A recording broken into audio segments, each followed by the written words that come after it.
මේ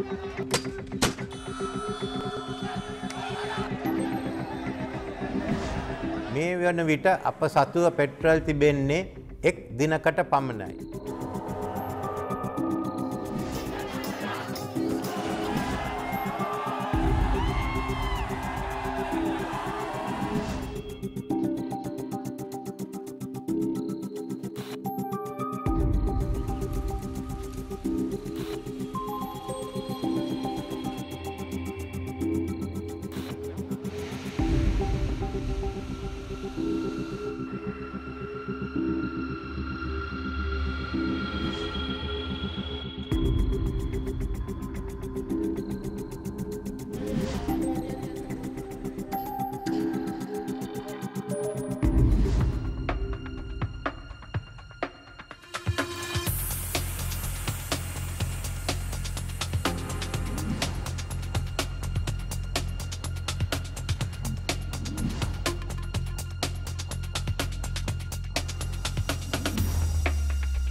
Petrol illa, diesel illa. Now the medical supplies are very low.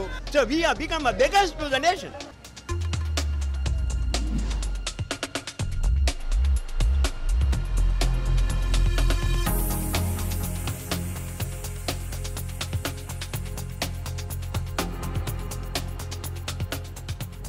ගොවීන්ට රසායනික පොහොර ලබා නොදීම